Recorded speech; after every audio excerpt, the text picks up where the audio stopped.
fill out all the details. What do I mean by details? The details section, there's about 3 or 4 slides here, all come off this checklist.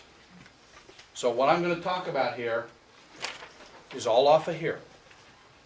So if you're following along on this, taking some notes, everything here comes off this. Are you guys getting that there's a general theme?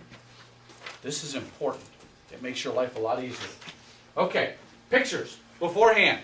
Take some pictures. Show me what it looks like so that I can get a feel for what you're doing. I mean, if I see a forest and you tell me you're going to put a path through there and you're going to put some benches out there and all I see is a forest and you can show me how thick it is, that tells me a lot.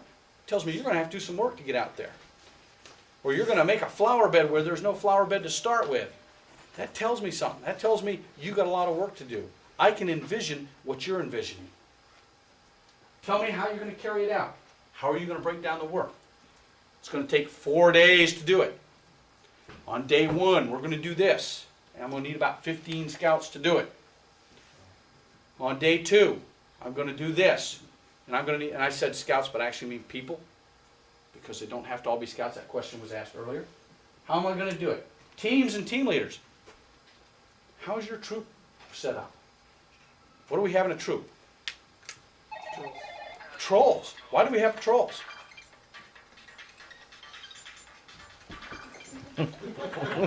Why do we have patrols in a troop? Come on, you're a smart man. You're the first one to say patrols. Why do we have patrols in our troop? Break down the work. Nah, close. I have 50 scouts. Can you handle 50 scouts by yourself? Why not? It's too much work. It's too much work. So what do you do? Break it down.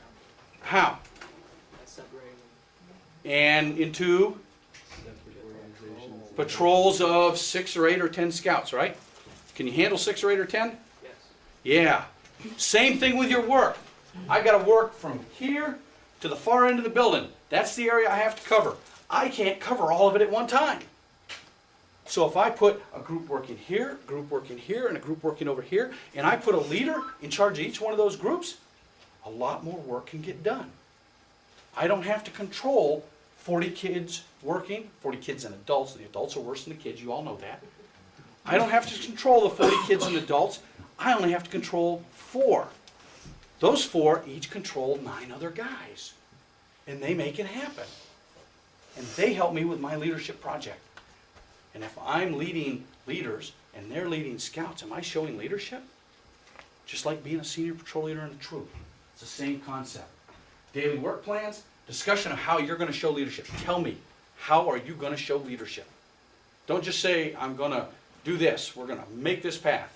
How are you going to show leadership? Come out, tell me that. Because you know you have to do it. It's a leadership service project. Contingency plans in case of delays. For most of you, it means we'll just put it off another week. Or maybe a couple of weeks. That's okay. Occasionally there's the young man that comes in who's 17 and 8 or 9 or 10 months, and he's got to do it in about 2 months. He hasn't got time for delays. But he's got to plan for them, because what happens? What's going to happen on the day that you're going to go out there and you're going to dig that big hole? It's going to rain. It's going to rain, and what are you going to dig? You're going to dig a big swimming pool. You don't want a big swimming pool, so you're going to have to put it off and wait for a day it's not going to rain. That's another reason not to wait, because invariably, as soon as you're ready to start your project, it's going to rain for 40 days and 40 nights. And you're not going to be able to do your project. And if you only have 39 days and 39 nights, you're in trouble. Okay, plans. Give me an idea what you're doing. If you're building something, which you don't have to do, but if you're building something, I want a set of plans. You making picnic tables? Cool. Don't just tell me you're going to make picnic tables and that you need lumber. Tell me how you're going to make the picnic table. I want to know how much wood you need, and I want to see the plans for that picnic table. The construction plans. Because if you don't have a set of construction plans, you can't build a picnic table. You're going to have to go out and find a set to build it anyway. You're not going to go out there and cut wood and say, okay, well, it ought to go together like a picnic table because I saw it in my head.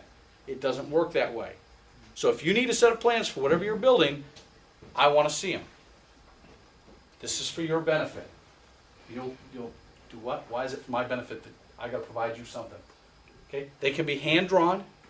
I've seen hand-drawn sketches, 2x4s, hand-sketched, but they're this long, and it's this deep, and I'm gonna drill a hole this deep, and this is where I'm gonna put the holes, and this is how I'm gonna bolt it together.